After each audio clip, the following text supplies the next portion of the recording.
welcome to my YouTube channel. So in today's video, we are going to discuss the MCQs or multiple choice questions with solutions of class 10th chemistry second chapter, which is acid, bases and salts. So let's begin. First question, acid have dash taste whereas bases have dash taste. तो हमें बताना है कि acids का test और basis का test कैसा होता है. Answer is A, acids have sour taste and bases have bitter taste. Next question, how will you test with litmus paper that a given solution is acidic? तो आप litmus paper की मदद से कैसे टेस्ट करेंगे कि एक solution जो है वो acidic है. Answer is C, an acidic solution turns blue litmus red. तो एक acidic solution जो होगा वो litmus paper को blue litmus paper को red में change कर देता है और bases क्या करते हैं, bases red litmus को blue में change कर देते हैं. तो ये color taste है acid और bases के लिए. Next question, how will you test with litmus paper that a given solution is basic? तो एक solution basic है वो आप कैसे टेस्ट करेंगे litmus paper की मदद से. Answer is A, a basic solution turns red litmus blue. तो एक बेस जो है वो red litmus को blue में चेंज कर देता है. इसे ऐसे याद रख सकते हैं कि B for bases and B for blue. Next question, which of the following is not a natural acid base indicator? तो इनमें से कौन सा एक नेचुरल यानी कि प्राकृतिक एसिड बेस इंडिकेटर नहीं है. Answer is D, phenolphthalein. तो फिनोल्फथैलिन जो है वो एक सिंथेटिक एसिड बेस इंडिकेटर है. यहाँ पर आप देख सकते हैं कि नेचुरल एसिड बेस इंडिकेटर्स में आ जाता है litmus, turmeric, red cabbage leaves, coloured petals of some flowers like hydrangea, petunia and geranium. तो ये सब क्या है, नेचुरल इंडिकेटर्स हैं जिससे आप पता लगा सकते हैं कि एसिड और बेस कौन सा है. और कुछ सिंथेटिक इंडिकेटर्स होते हैं जैसे कि मिथाइल ऑरेंज और फिनोल्फथैलिन. Next question, name the plant from which purple dye constituting the litmus solution is extracted. तो वो कौन सा प्लांट है जिससे कि जो आपका लिटमस सोल्यूशन है जिसका कलर पर्पल होता है वो एक्सट्रैक्ट किया जाता है. तो answer is B, lichen. Lichen क्या है, एसोसिएशन है एल्गी और फंगस का. तो इससे जो है आपका लिटमस सोल्यूशन जो है इससे एक्सट्रैक्ट किया जाता है. आपसे ये भी क्वेश्चन पूछा जा सकता है कि लिटमस सोल्यूशन का कलर क्या होता है. तो litmus solution is a purple dye which is extracted from lichen, a plant belong to the division thallophyta. इससे आप क्या कर सकते हैं, इससे आप एसिड और बेस का पता लगा सकते हैं. इसका कलर पर्पल है. तो ये भी क्वेश्चन पूछा जा सकता है कि इसका कलर क्या होता है, purple. Next question, what is the colour of phenolphthalein in basic medium? तो फिनोल्फथैलिन का कलर बेसिक मीडियम में कैसा होता है. Answer is D, pink. ये पिंक कलर का होता है. यहाँ आप देख सकते हैं कि हमारा ये सैम्पल सोल्यूशन है, इसमें एसिड और बेसिस दिए गए हैं और एसिड क्या करते हैं, जो ब्लू लिटमस सोल्यूशन है उसको रेड में कन्वर्ट कर देंगे और बेसिस रेड लिटमस सोल्यूशन को ब्लू में कन्वर्ट कर देते हैं. साथ ही अगर हम फिनोल्फथैलिन के साथ इनको टेस्ट करते हैं तो एसिड का रंग जो है वो कलरलेस होता है फिनोल्फथैलिन में और बेसिस का कलर पिंक हो जाता है. मिथाइल ऑरेंज के साथ टेस्ट करने पर एसिड जो है पिंक कलर का रिजल्ट देते हैं और बेसिस येलो कलर का रिजल्ट देते हैं. अगर हम ट्यूमरिक में टेस्ट करते हैं तो एसिड येलो रहते हैं और बेसिस जो हैं वो रेडिश ब्राउन हो जाते हैं. तो आपने देखा भी होगा कि अगर आपके हैंड्स में टर्मरिक लग जाता है और आपको डिटर्जेंट से हैंड्स को क्लीन करते हैं तो रेडिश ब्राउन कलर सा हो जाता है टर्मरिक लगने पे. Next question, what is the colour of methyl orange in basic medium? तो मिथाइल ऑरेंज का कलर बेसिक मीडियम में कैसा होता है. अभी हमने डिस्कस किया मिथाइल ऑरेंज एसिड्स को पिंक में कन्वर्ट कर देते हैं और बेसिस को येलो में कन्वर्ट कर देते हैं. तो हमारा आंसर है C, yellow. Next question, which of the following can be used as olfactory indicators? तो इनमें से कौन सा इंडिकेटर है जिसको आप स्मेल के थ्रू बता सकते हैं कि वो एसिड और बेसिस है, ऑल्फैक्टरी इंडिकेटर्स है वो. Answer is D, all the above, यानी कि वनीला, अनियन एंड क्लोव. ये सारे जो हैं ऑल्फैक्टरी इंडिकेटर्स हो सकते हैं एसिड बेसिस का पता लगाने के लिए. अनियन का जो न्यूट्रल ओडर है वो कैसा है, पंजेंट होता है, स्ट्रांगली पंजेंट. एसिडिक मीडियम में ये ओडरलेस हो जाता है, उसकी स्मेल चली जाती है और बेसिक मीडियम में ये पंजेंट बना रहता है. वनीला ऐसे तो प्लेजेंट स्मेल रहता है इसका न्यूट्रल और एसिडिक मीडियम में ये मेंटेन रहती है, जबकि आप इसको बेसिक मीडियम में अगर यूज़ करते हैं तो ये ओडरलेस हो जाता है वनीला का smell. Next question, which gas is evolved when an acid reacts with a metal? तो आपको कौन सा गैस मिलता है जब एसिड और मेटल का रिएक्शन हो. Answer is B, hydrogen gas. तो यहाँ देखिए आप एक्सपेरिमेंट में हाइड्रोजन गैस जो है एक पॉप साउंड के साथ बर्न करता है। तो ये इसका टेस्ट है कि हाइड्रोजन गैस हमें रिजल्ट में मिला है जब एसिड और मेटल का रिएक्शन हम करा रहे हैं। तो यहाँ पे हम जिंक ग्रैन्युल्स को डाइल्यूट सल्फ्यूरिक एसिड के साथ रिएक्ट करा रहे हैं, तो हमको क्या मिल रहा है, रिजल्ट में यहाँ पे हाइड्रोजन गैस निकलता हुआ दिख रहा है। Next question, complete the reaction. तो इस रिएक्शन को आपको पूरा करना है। Acid plus metal gives us, तो जब एसिड और मेटल का रिएक्शन होता है तो हमें प्रोडक्ट्स में क्या मिलते हैं? Answer is C, salt plus hydrogen gas. तो अभी हमने इसका एक्टिविटी बेस्ड एक क्वेश्चन भी किया था जिसमें हमें हाइड्रोजन गैस मिल रहा था। तो जब भी एसिड और मेटल्स रिएक्ट करेंगे हमको क्या मिलेगा? Salt plus hydrogen gas. Next question, a solution reacts with zinc granules to give a gas which burns with a pop sound. The solution contains, तो एक solution है जो कि जिंक के ग्रैनुअल्स के साथ रिएक्ट करता है और रिजल्ट में हमें एक ऐसा गैस मिलता है जिसको बर्न करने पे पॉप साउंड प्रोड्यूस होती है। तो ये कौन सा सोल्यूशन है? सोल्यूशन में क्या था? तो हमें पता है कि जिंक क्या है, मेटल है, और हमें ये भी पता है, अभी हमने देखा कि एसिड और मेटल जब भी रिएक्ट करते हैं हमको हाइड्रोजन गैस मिलता है जो पॉप साउंड के साथ बर्न करता है। तो ये पक्का कोई एसिड होना चाहिए। तो हमारा आंसर है डी, HCl। ठीक है, तो ये HCl के साथ रिएक्ट कर रहा है। Next question, all metal carbonates and hydrogen carbonates react with acids to give. जितने भी मेटल कार्बोनेट्स होते हैं या हाइड्रोजन कार्बोनेट्स होते हैं वो एसिड के साथ रिएक्ट करके क्या प्रोडक्ट्स बनाते हैं? Answer is B, salt plus carbon dioxide plus water. तो जब भी मेटल कार्बोनेट्स या हाइड्रोजन कार्बोनेट्स का रिएक्शन होगा एसिड के साथ हमें रिजल्ट में सॉल्ट, वाटर और कार्बन डाइऑक्साइड मिलता है। Next question, which gas is evolved when dilute HCl is added to sodium carbonate और sodium bicarbonate? तो जब सोडियम HCl को, डाइल्यूट HCl को ऐड किया जाता है सोडियम कार्बोनेट और सोडियम बाइकार्बोनेट के साथ, तो कौन सा गैस इवोल्व होता है? Answer is C, carbon dioxide. हमने अभी देखा है कि एसिड प्लस मेटल कार्बोनेट या metal hydrogen carbonate gives us salt plus carbon dioxide plus water. तो गैस कौन सी है? Carbon dioxide.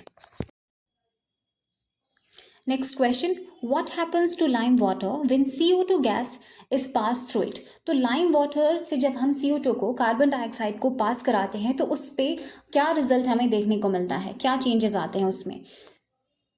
Answer is C, it turns milky. तो जो सोल्यूशन है लाइम वाटर का वो मिल्की हो जाता है due to the formation of white precipitate of calcium carbonate. जब लाइम वाटर यानी कि CaOH टॉइस को हम CO2 पास कराते हैं उसमें से, तो हमें क्या मिलता है? फॉर्म क्या होता है? Calcium carbonate, CaO3, white precipitate और H2O। तो ये जो कलर है, इस वाइट प्रेसिपिटेट के फॉर्मेशन के कारण ये जो वाटर का सोल्यूशन का जो कलर है वो मिल्की हो जाता है। तो ये हमारा रिजल्ट है। Next question, complete the reaction. तो इसमें आपको रिएक्शन को पूरा करना है। Base plus acid gives us. तो बेस और एसिड को रिएक्ट कराएंगे तो क्या प्रोडक्ट्स हमें मिलेंगे? Answer is A, salt plus water. ये न्यूट्रलाइजेशन रिएक्शन है। बेस और एसिड को जब भी रिएक्ट कराते हैं तो ये एक दूसरे के इफेक्ट को न्यूट्रल कर देते हैं और हमें रिजल्ट में सॉल्ट और वाटर मिलता है। Next question, when dilute HCl is added to copper oxide, it dissolves and the color of the solution becomes dash due to the formation of copper second chloride. तो जब dilute hydrochloric acid को copper oxide के साथ add किया जाता है तो हमें रिजल्ट में कॉपर क्लोराइड मिलता है और जो सोल्यूशन का कलर है वो किस कलर का हो जाता है? Answer is B, blue green. Copper two chloride के फॉर्मेशन के कारण ब्लू ग्रीन जो है सोल्यूशन का कलर हो जाता है।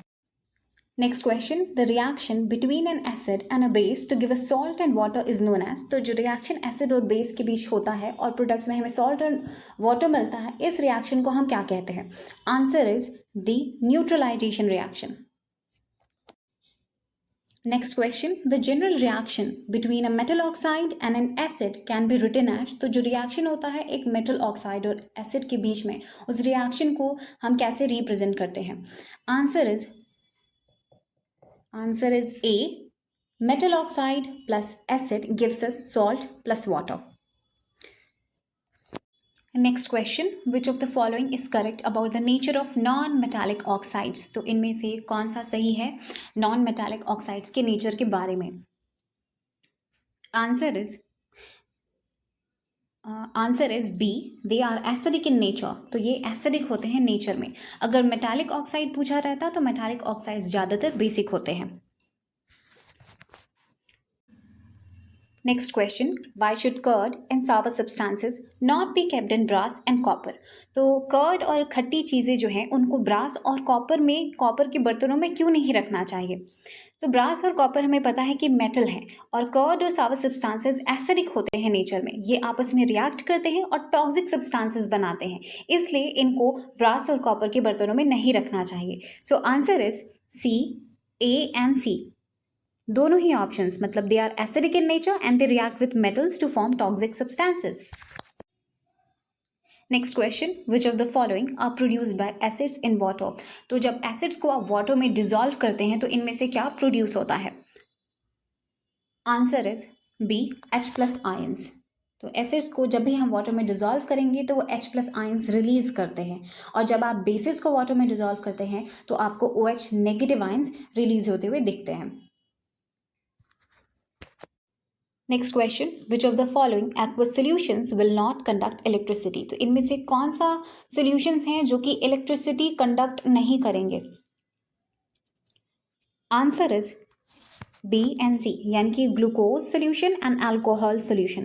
ये दोनों इलेक्ट्रिसिटी को कंडक्ट नहीं करते हैं। तो आप ये जो एक्टिविटी देख रहे हैं इसमें जो है बल्ब ग्लो कर रहा है, इसमें क्या है, डाइल्यूट HCl सोल्यूशन है जो कि एसिड है, और एसिड जो है H प्लस आयंस रिलीज करते हैं। तो आयंस के कारण ही जो है इलेक्ट्रिसिटी कंडक्ट होती है और बल्ब जो है यहाँ पे ग्लो कर रहा है। Glowing of the bulb indicates that there is a flow of electric current through the solution. The electric current is carried through acidic solution by ions. और ये जो ग्लूकोज और अल्कोहल होते हैं ये इलेक्ट्रिसिटी इसलिए नहीं प्रोड्यूस करते क्योंकि इनके एक्वस सॉल्यूशंस में कोई आयंस नहीं बनता। Next question, which of the following statements is not correct. तो इनमें से कौन सा स्टेटमेंट सही नहीं है। Answer is C, dry HCl gas changes the colour of dry litmus paper. This statement is not correct. पहला स्टेटमेंट कहता है कि हाइड्रोजन आयंस जो हैं HCl में are produced in presence of water. Yes, जब हम एसिड को वाटर में डिजॉल्व करते हैं तो H प्लस आयंस रिलीज करते हैं। The separation of H plus ion cannot occur in the absence of water. तो this statement is true. The hydrogen ions cannot exist alone but they exist after combining with water molecules forming hydronium ions, यानी कि H3O+। तो this statement is also correct. तो जब भी जो H plus ions है वो इंडिपेंडेंट एग्जिस्टेंस नहीं रखते, वो वाटर के मॉलिक्यूल्स के साथ कंबाइन होते हैं और हाइड्रोनियम आयंस बनाते हैं। और ये जो स्टेटमेंट है कि dry HCl changes the colour of dry litmus paper, ये गलत है। देखिए, why does the dry HCl gas not change the colour of dry litmus paper, because dry HCl gas does not ionise to produce H plus ions. तो जो dry HCl gas है वो ions नहीं give करता, H plus ions नहीं produce करता। इसी कारण से उसकी एसिडिक प्रॉपर्टी शो नहीं हो पाती, और वो जो ड्राई लिटमस पेपर है उसका वो कलर चेंज नहीं करता है। Next question, which of the following is correct. तो इनमें से कौन सा स्टेटमेंट सही है। Answer is A, bases which are soluble in water are called alkali. तो ऐसे बेसिस जो कि पानी में डिजॉल्व कर जाते हैं हम उनको एल्कली कहते हैं। तो ये बॉक्स देखिए, all bases do not dissolve in water, all an alkali is a base that dissolves in water. तो आपसे ये भी पूछा जा सकता है कि क्या सारी बेसिस एल्कलीज हैं, आर ऑल बेसिस एल्कली। तो नो, सारी बेसिस एल्कली नहीं होते, but all alkalis are bases. तो यस, सारे एल्कलीज जो हैं बेसिस जरूर होते हैं। तो जितनी भी बेस हैं वो एल्कली नहीं है, पर एल्कली जो है वो बेसिस हैं। तो यहाँ देखिए, दे आर सोपी टू टच। इनकी प्रॉपर्टीज बताए गए हैं कि ये सोपी होते हैं टच करने में, bitter and corrosive. Next question, which of the following is not true about basis. तो इनमें से कौन सा बेसिस के बारे में सही नहीं है। Answer is D, the generate hydrogen ions. तो ये स्टेटमेंट बेसिस के बारे में सही नहीं है। पहला स्टेटमेंट है कि they have a bitter taste. Yes, उनका टेस्ट कड़वा होता है। They are soapy to touch, slippery and soapy to touch, and they change the red litmus to blue. तो ये भी सही है। तो ये सारे स्टेटमेंट जो है सही है, पर ये स्टेटमेंट कि दे जनरेट हाइड्रोजन आयंस ये गलत है। बेसिस जो है OH नेगेटिव आयंस जनरेट करते हैं। ये देखिए, जितने भी एसिड्स हैं वो सब क्या जनरेट करते हैं, H प्लस आयंस, और जितने भी बेसिस हैं वो सब OH नेगेटिव आयंस जनरेट करते हैं। Next question, which of the following truly represents a neutralisation reaction. तो इनमें से कौन सा रिएक्शन जो है एक न्यूट्रलाइजेशन रिएक्शन को रिप्रेजेंट करता है। Answer is A, acid plus base equal to salt plus water. तो ये जो है न्यूट्रलाइजेशन रिएक्शन का इक्वेशन है। Next question, the process of dissolving an acid और a base in water is. तो जो प्रक्रिया है एसिड और बेस को पानी में घोलने की, डिजॉल्व करने की, उसका नेचर कैसा होता है? Answer is C, a highly exothermic one, यानी कि वो एक्सेस बहुत ज़्यादा हीट रिलीज करते हैं। एक्सोथर्मिक मतलब हीट रिलीज करना, और इंडोथर्मिक का मतलब होता है हीट एब्जॉर्ब करना। तो ये जो डिजॉल्व करने का जो प्रोसेस है वो एक्सोथर्मिक होता है, मतलब बहुत सारा हीट जो है रिलीज करता है। तो care must be taken while mixing concentrated nitric acid HNO3 और sulphuric acid H2SO4 with water. तो एसिड और बेसिस आप जब भी ऐड करें वाटर में, तो उसको कॉन्स्टेंट स्टरिंग के साथ हिलाते हुए चम्मच से धीरे धीरे ड्रॉप वाइज आपको ऐड करना चाहिए, क्योंकि ये बहुत ही ज़्यादा हीट रिलीज करते हैं। तो हो सकता है कि मिक्सचर जो है स्प्लैश कर जाए, बर्न्स क्रिएट करे, या ग्लास कंटेनर जो है वो भी टूट जाए due to excessive local heating. तो आपको ये वार्निंग साइन भी मिल जाता है जब भी आपको जो कंटेनर्स में कंसनट्रेटेड एसिड्स और बेसिस होते हैं, ये साइन होता है। और जो मिक्स करते हैं हम वाटर को, तो उनसे उनके आयंस के कंसनट्रेशन में डिक्रीज होता है, और इस प्रोसेस को हम डाइल्यूशन कहते हैं। Next question, higher the hydronium ion concentration dash is the pH value. तो जितना ज़्यादा हाइड्रोनियम आयन का कंसंट्रेशन होगा, हाइड्रोनियम आयन मतलब H3O+, इसका जितना ज़्यादा कंसंट्रेशन होगा उतना ही क्या असर हमें पीएच वैल्यू पे देखने को मिलेगा? तो answer is B, lower. Higher the hydronium ion concentration, lower is the pH value, तो उतना ही कम हमें पीएच वैल्यू देखने को मिलेगा। हाइड्रोनियम आयंस कब बनते हैं? जब H+ आयंस वाटर मॉलिक्यूल्स के साथ रिएक्ट करते हैं, मिक्स हो जाते हैं, तो H3O+ मिलता है। इसका मतलब है कि एसिडिक मीडियम, तो एसिडिक जो है, जितना ज़्यादा एसिडिक वैल्यू होगा उतना ही ज़्यादा हमें पीएच का कंसंट्रेशन जो है लोअर दिखता है। तो जितना ज़्यादा एसिडिक कोई चीज़ है उतना ही कम जो है वो पीएच का वैल्यू हमें यहाँ पे दिखेगा, और जितना ज़्यादा बेसिक होगा सब्सटेंस उतना ज़्यादा इधर पीएच वैल्यू बढ़ता है। तो जितना ज़्यादा OH नेगेटिव का कंसंट्रेशन होगा उतना ज़्यादा ही हमको पीएच वैल्यू देखने को मिलेगा। ठीक है, तो यहाँ देखिए, the universal indicator shows different colours at different concentrations of hydrogen ions in a solution. तो जो स्केल है इस हाइड्रोजन आयन कंसंट्रेशन को मेजर करने के लिए, उसे हम पीएच स्केल कहते हैं। ये जो है, इसमें जो पी है वो स्टैंड करता है पोटेंश, जिसका मतलब होता है पावर। पोटेंश जिसका मतलब क्या है? पावर। तो जो पीएच वैल्यू है उसका रेंज क्या है? जीरो से लेकर के ये होता है 14 तक, 0 से लेकर के 14 तक, जिसमें 7 जो है न्यूट्रल वैल्यू है। और इधर जैसे हम इधर बढ़ते हैं लेफ्ट साइड, तो ये होगा एसिडिक, और जैसे हम राइट साइड बढ़ते हैं वो होता है बेसिक होते जाता है। तो the pH value of a neutral solution is 7, and values less than 7 on pH scale represent an acidic solution. As the value increases from 7 to 14, it represents an increase in OH negative ion concentration in the solution, that is increase in strength of an alkali. What is the pH value of neutral solution? तो pH value एक neutral solution का क्या होगा? Answer is D, 7. Next question, the gastric juice produced in our stomach has a pH value of। तो जो gastric juice stomach में produce होता है उसकी pH value कितनी होती है? Answer is 1.2। तो बहुत ही एसिडिक होता है ये गैस्ट्रिक जूस, इसमें HCl होता है। 1.2 इसकी pH वैल्यू है।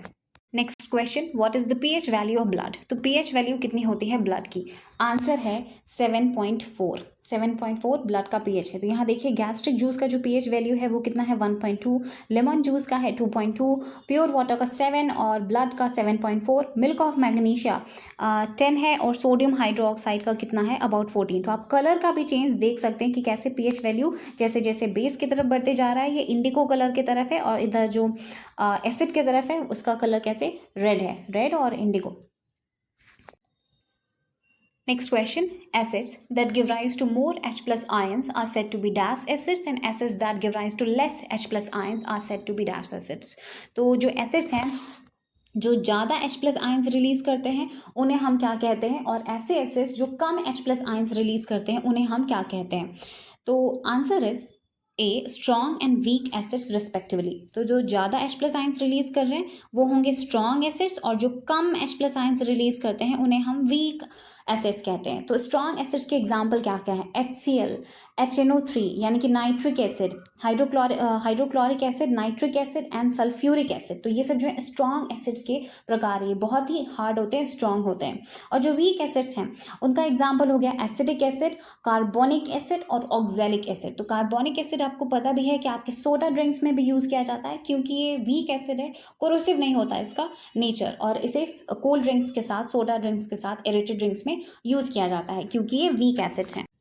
Next question, which of the following is not a strong acids? तो इनमें से कौन सा एक स्ट्रॉन्ग एसिड नहीं है? Answer is D, carbonic acid. तो अभी हमने डिस्कस किया कि बाकी सारे एसिड जो हैं वो सब क्या हैं? स्ट्रॉन्ग एसिड्स हैं। और वीक एसिड्स में कौन कौन आ जाता है? Acetic acid, carbonic acid, oxalic acid, also used in soft drinks, carbonic acid. Next question, our body works with in the pH range of. तो हमारी बॉडी जो है वो कौन से ऑप्टिमल pH रेंज में काम करती है? मिनिमम ऑप्टिमल pH रेंज क्या है? Answer is B, 7 to 7.8। ये हमारे बॉडी के लिए ऑप्टिमम pH रेंज है। Next question, what is the pH of acid rain? तो एसिड रेन की pH वैल्यू कितनी होती है? Answer is B, less than 5.6। तो 5.6 से कम जो है वो एसिड रेन की pH वैल्यू होगी।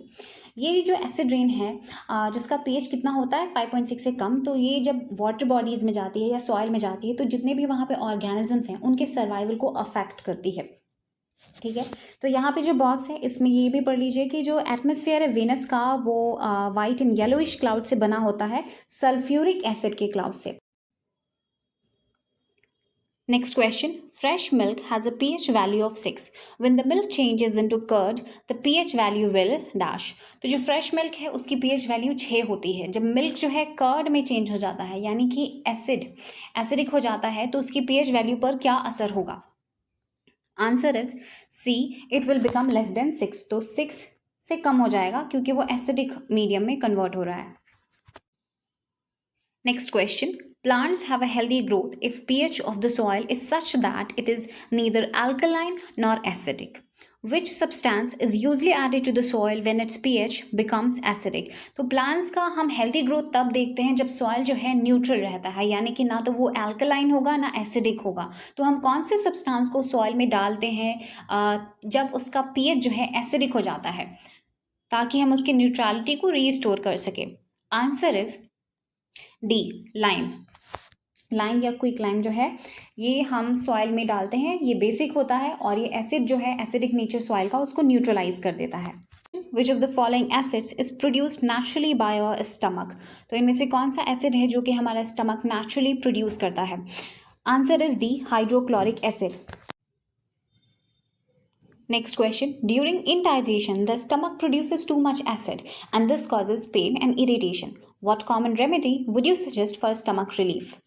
तो जब इंडाइजेशन होता है तो स्टमक में बहुत सारे एसिड प्रोड्यूस होती है जो कि पेन और इरिटेशन कॉज करता है। तो आप कौन सा कॉमन रेमेडी सुझाएंगे जिससे स्टमक में रिलीफ मिले? आंसर इज सी, ANC, यानी कि milk of magnesia and baking soda. ये दोनों हम यूज़ करते हैं एज एंटासिड्स जिससे स्टमक में रिलीफ होता है। जो एसिड प्रोड्यूस हुआ है ये बेसिस है जिस वो न्यूट्रलाइज कर देते हैं एसिड्स को। तो ऑप्शंस जो भी रहे, बेकिंग सोडा रहे तो बेकिंग सोडा लगाएंगे और मिल्क ऑफ मैग्नीशिया रहे तो ये लगाएंगे। अगर दोनों है तो दोनों सही होंगे। To get rid of this pain people use bases called antacid. One such remedy must have been suggested by you at the beginning of this chapter. These antacids neutralize the excess acid। क्योंकि ये base है तो और acid और base के बीच में neutralisation reaction होता है, ये जो एक्सेस एसिड बनता है उसको ये न्यूट्रलाइज कर देते हैं। तो मैग्नीशियम हाइड्रोक्साइड यानी कि milk of magnesia a mild base is often used for this purpose. और बेकिंग सोडा भी यूज होता है। Next question, when does tooth decay starts in the mouth? तो टूथ डिके, दांत कब खराब होने लग जाते हैं? टूथ डिके कब स्टार्ट होता है माउथ में? Answer is A, when the pH of the mouth is lower than 5.5, तो जब माउथ की pH जो है pH वैल्यू 5.5 से कम हो जाए तो टूथ डिके स्टार्ट होने का ये साइन होता है, इंडिकेशन होता है। ऐसे जो सलाइवा है माउथ में उसका pH जो है ऑलमोस्ट 6.2 होता है, इसके आसपास ही रहता है। तो जब इसका pH डिस्टर्ब हो जाए, 5.5 हो जाए, एसिडिक हो जाए, तो हमें समझ जाना चाहिए कि टूथ डिके का इंडिकेशन है। टूथ इनेमल जो है वो हार्डेस्ट सब्सटेंस है हमारे बॉडी का, और वो कैल्शियम हाइड्रो ऑक्सीपेटाइट का बना होता है, अ crystalline form of calcium phosphate. तो ये जो है आप टूथ को प्रिवेंट कैसे करें, टूथ डीके को प्रिवेंट कैसे करें, तो उसके लिए ऐसे टूथपेस्ट यूज़ करने चाहिए जो कि बेसिक होते हैं, तो आपके टीथ को क्लीन करेंगे और एक्सेस एसिड जो है माउथ में उसको न्यूट्रलाइज करेंगे। Next question, bee sting can be treated with, तो जो बी स्टिंग है, जो वास्प आपको कभी स्टिंग कर देता है, काट लेता है, तो उसको आप कैसे ट्रीट करेंगे। तो जो बी स्टिंग होता है, जब वो आपके स्किन में स्टिंग करता है तो वो एक एसिड यानी कि मेथेनोइक एसिड जो है उसको रिलीज कर देता है। तो एसिड को न्यूट्रलाइज कौन कर सकता है, तो आंसर होना चाहिए बेस। तो answer is A, baking soda. अगर आप बेकिंग सोडा अप्लाई करेंगे जो कि एक बेस है, तो वो जो मेथेनोइक एसिड है उसके इफेक्ट को न्यूट्रलाइज कर देगा। तो सही आंसर है A, baking soda. The stinging hair of nettle leaves is inject dash causing burning pain, तो जो कटीले पत्ते होते हैं नीटल लीव्स के, कटीले जो हेयर जैसे कांटे लगे होते हैं उसके लीव्स में, वो कौन सा एसिड आपके स्किन में इंजेक्ट कर देते हैं जिससे कि बर्निंग सा पेन होता है। सो आंसर है डी, मिथेनोइक एसिड। ये जो मेथेनोइक एसिड है इसे हम फॉर्मिक एसिड के भी नाम से जानते हैं। तो नीटल लीव्स में ये उसके जो कांटे होते हैं उसमें मेथेनोइक एसिड होता है, ये अगर आपके स्किन में गया तो बर्निंग सेंसेशन प्रोड्यूस करता है। तो इसको हम एक बेस से ट्रीट कर सकते हैं। तो इसका नेचर ने भी आपको रेमेडी दिया होता है, जहाँ पे ये होते हैं उसके साथ में ही आपको मिल जाएंगे डॉग प्लांट। तो डॉग प्लांट जो है इसके बगल में ही ग्रो करते हैं और ये बेसिक होते हैं, जिसको आप अगर रब करें स्किन में तो इसके स्टिंगिंग पेन से आपको रिलीफ मिल सकता है। तो यहाँ पर कुछ एसिड दिए गए हैं, सॉरी यहाँ पर कुछ नेचुरल सोर्सेज हैं जिनमें कौन सा एसिड पाया जाता है ये बताया गया है। तो इस टेबल को आपको ज़रूर याद करना चाहिए। विनेगर में एसिडिक एसिड होता है, ऑरेंज में साइट्रिक एसिड, टैमरिंड यानी कि इमली में टार्टारिक एसिड है, टमाटर में क्या होता है, ऑक्सैलिक एसिड, एप्पल में मैलिक एसिड होता है, और जो आपके सोडा ड्रिंक्स हैं उसमें हम कार्बोनिक एसिड ऐड करते हैं एरेटेड ड्रिंक्स बनाने के लिए। कर्ड या सावा मिल्क जो है उसमें लैक्टिक एसिड होता है। लेमन में साइट्रिक एसिड है। एंड स्टिंग, लेमन में साइट्रिक एसिड, एंड स्टिंग जो चींटी है वो अगर काट ले तो उसमें भी फॉर्मिक या मिथेनोइक एसिड होता है। तो जो मधुमक्खी है, बी या वास्प मधुमक्खी, उसके काटने में भी मिथेनोइक एसिड या फॉर्मिक एसिड रिलीज हो जाती है स्किन में। ग्रेप्स में टार्टेरिक एसिड होता है और बटर में ब्यूटारिक एसिड होता है। तो ये आप कुछ इंपॉर्टेंट है, इनको ज़रूर याद करें। Next question, match the following, इनमें आपको मैच करना है कि इनमें कौन सा एसिड पाया जाता है। तो टोमेटो अभी हमने पढ़ा ऑक्सैलिक एसिड होता है इसमें, एंड्स में फॉर्मिक एसिड, ऑरेंज में साइट्रिक एसिड और कर्ड में लैक्टिक एसिड। तो हमारा आंसर है D, DCBA। Next question, under what soil conditions do you think a farmer would treat the soil of his fields with quicklime, calcium oxide और slaked lime, calcium hydroxide और chalk, calcium carbonate। तो आपको क्या लगता है कि कौन से सॉइल कंडीशन में एक किसान जो है अपने सॉइल फील्ड्स को क्विक लाइम से, स्लेक लाइम से और चॉक से ट्रीट करेगा। ये सब क्या है, सब बेसिस हैं। तो कौन सा कंडीशन होगा, आपको क्या लगता है जब फार्मर को इन्हें यूज़ करना पड़ेगा। ये आपके एक्सरसाइज में से ही है। Answer is D, if the soil is acidic. अगर सॉइल का नेचर एसिडिक हो जाए तो हम उसमें लाइम ऐड करते हैं। Next question, the tarnished surface of a copper vessel due to copper oxide layer can be cleaned by rubbing with dash। तो जो कॉपर वेसल के बर्तन जो खराब हो जाते हैं उनका सरफेस, उन पे कॉपर ऑक्साइड के फॉर्मेशन के कारण लेयर से जम जाती है उन पे, तो उसको आप कैसे क्लीन करेंगे। रबिंग, जो आपने देखा भी होगा कि जो तांबे के बर्तन हैं उस पर ऑक्साइड का ग्रीन सा लेयर सा बन जाता है, तो उसको आप कैसे क्लीन करते हैं। आंसर इज बी, लेमन रब करके। तो लेमन क्या है, एसिड है, और ये कॉपर ऑक्साइड क्या है, बेसिक है। तो आप उसको लेमन की मदद से न्यूट्रलाइज करके हटा सकते हैं, उसको क्लीन कर सकते हैं। And a strong base are, तो जो सॉल्ट्स बनते हैं जब आप स्ट्रॉन्ग एसिड और स्ट्रॉन्ग बेस को रिएक्ट कराते हैं तो वो सॉल्ट का नेचर कैसा होता है। Answer is B, neutral with pH value of 7। तो अगर एक स्ट्रॉन्ग एसिड है और एक स्ट्रॉन्ग बेस है तो उसका जो सॉल्ट बनेगा वो न्यूट्रल होगा नेचर में। अगर स्ट्रॉन्ग एसिड है और वीक बेस है तो आपको एसिडिक नेचर देखने को मिलेगा। स्ट्रॉन्ग एसिड है तो एसिडिक नेचर, और अगर बेस स्ट्रॉन्ग है और एसिड वीक है, बेस स्ट्रॉन्ग है, तो आपको बेसिक नेचर देखने को मिलेगा। तो इस टेबल को याद करें। Next question, common salt is also known by the name of. तो जो कॉमन सॉल्ट है या जो टेबल सॉल्ट है उसका क्या नाम होता है? Answer is A sodium chloride, यानी कि NaCl इसका केमिकल नेम है। Next question, what is brine? तो ब्राइन क्या होता है? Answer is A an aqueous solution of sodium chloride. तो सोडियम क्लोराइड का एक्वस सोल्यूशन जो है उसको हम क्या कहते हैं? ब्राइन कहते हैं। Next question, what are the products of chlor alkali process? तो क्लोर एल्कली प्रोसेस के क्या प्रोडक्ट्स मिलते हैं? Answer is C NaOH plus Cl2 plus H2। तो जब इलेक्ट्रिसिटी को पास कराया जाता है through an aqueous solution of sodium chloride, जिसे हम ब्राइन कह रहे हैं, तो it decomposes to form sodium hydroxide यानी कि NaOH। The process is called chlor alkali process because of the products formed are chlor for chlorine and alkali for sodium hydroxide. ठीक है। Question, which of the following gas is use for the manufacture of bleaching powder? Bleaching powder के manufacture के लिए कौन सा gas use किया जाता है? Answer is C chlorine gas. Next question, what is the formula for bleaching powder? तो bleaching powder का फॉर्मूला क्या होता है? Answer is B CaOCl2। ये ब्लीचिंग पाउडर का फॉर्मूला है। आपसे किसी भी सब्सटेंस का फॉर्मूला पूछ सकते हैं, उसका कॉमन नेम पूछा जा सकता है, केमिकल नेम पूछा जा सकता है। तो आगे आपको टेबल मिलेगा जिसमें उसका नेम, केमिकल नेम और फॉर्मूला और उसके यूजेस सब मिल जाएंगे। तो उन सबको ज़रूर याद करें।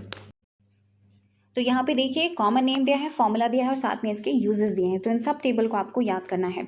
कॉमन साल्ट का हो गया NaCl, bleaching powder, calcium oxychloride, CaOCl2, साथ में इसके यूजेस भी हैं। फिर देखिए baking soda, sodium hydrogen carbonate, इसका फॉर्मूला है NaHCO3। Washing soda, sodium carbonate जो है Na2CO3.10H2O। फिर ये रहा calcium sulphate hemihydrate, plaster of Paris, CaSO4.12H2O।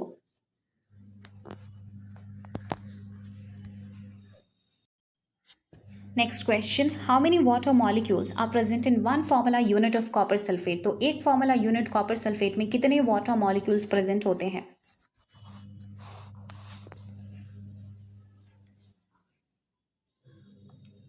Answer is A 5 water molecules present हैं। इसका फॉर्मूला होगा CuSO4.5H2O। Next question, the number of molecules of water of crystallisation present in washing soda crystals is? तो कितने number of molecules present होते हैं water of crystallisation washing soda के crystals में? Answer is D 10।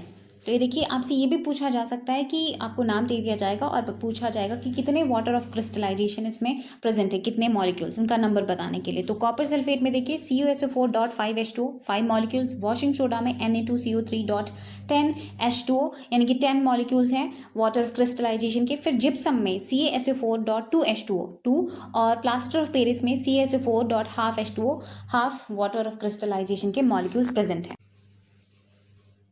Next question, plaster of Paris obtained by heating X at 373 Kelvin. What does X represent? तो plaster of Paris को हम X substance को heat करते हैं जब 373 केल्विन पे या 100 डिग्री सेल्सियस पे, तो हमें प्लास्टर ऑफ पेरिस मिलता है। तो हमें बताना है कि वो कौन सा सब्सटेंस है X जिसे हीट करने पे हमें प्लास्टर ऑफ पेरिस मिलता है। Answer is D gypsum. तो जिप्सम को जब 373 केल्विन पे हीट करेंगे तो हमको प्लास्टर ऑफ पेरिस मिल जाता है। Next question, which of the following is use for removing the permanent hardness of water? तो इनमें से कौन सा सब्सटेंस है जिसका इस्तेमाल पानी के हार्डनेस को, परमानेंट हार्डनेस ऑफ वाटर को रिमूव करने के लिए किया जाता है? Answer is D washing soda. Washing soda का मतलब है सोडियम कार्बोनेट। ठीक है, sodium carbonate Na2CO3।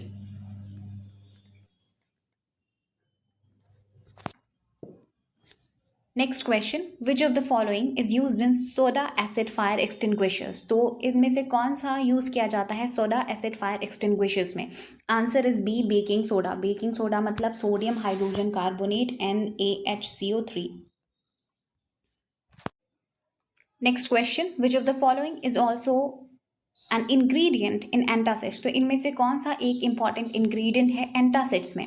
Answer is B, baking soda. Next question, which of the following is use to make drinking water free from germs. तो इनमें से कौन सा है जिसका यूज़ किया जाता है ताकि जो ड्रिंकिंग वाटर है उसमें से जर्म्स हटाए जा सके? Answer is D, bleaching powder.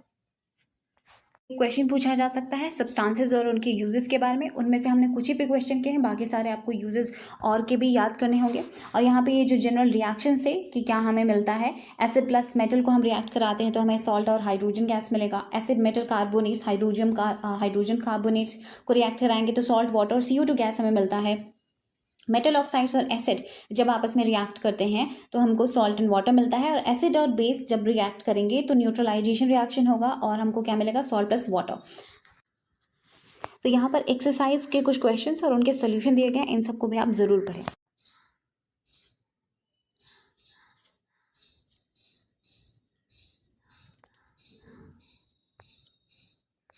So in this way, we discuss some important MCQs or multiple choice questions with solutions of class 10th chemistry chapter 2 which is acid, bases and salts। तो अगर video अच्छा लगे तो like, comment, share और subscribe जरूर करें। Thanks.